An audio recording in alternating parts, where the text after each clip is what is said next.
عروسه كتلبس ليله الدخله ديالها لباس الفرح، وفي نفس الليله كتلبس لباس الحزن على زوجها. ليله العرس محمود جهز المراه ديالو وداها الكوافور وعملوا الحفله ووكلوا الناس، وكان كيرقص مع الناس، وهذاك اللي كان كيرقص بجنبه.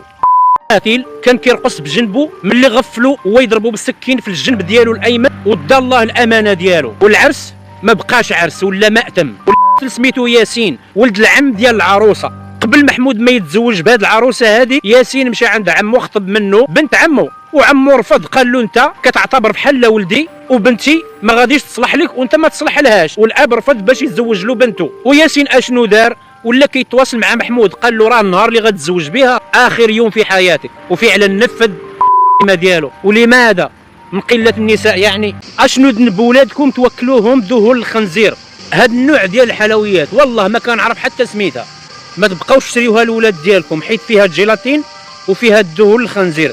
داكشي علاش هي كتبقى ديما رطبه. ونزيد نقول لكم ثاني، هاد الكريمه هذه اللي هي بحال دانون يعني، اللي معروف عندنا حنايا، او الزبادي، حتى هي فيها الجيلاتين، وهاد الجيلاتين هذه راهو مصنوعه من دهون الخنزير. بغيتي تاكلها انت كلها، لكن ما تبقاش تاخذوا لولادك. مطار مالبينسا من هاد الايام فصاعدا ما غاديش يبقى اسمه مطار مالبينسا. حكومه لومباردية غتبدل له الاسم، وغيولي اسم سيلفيو فيرليسكوني، رئيس الحكومه السابق لايطاليا، وهو اللي حكم ايطاليا لمده 30 سنه. كيقولوا انه خدم الالاف ديال الايطاليين وساعد في اقتصاد البلاد، ولهذا غيسميو المطار باسمه تكريما له.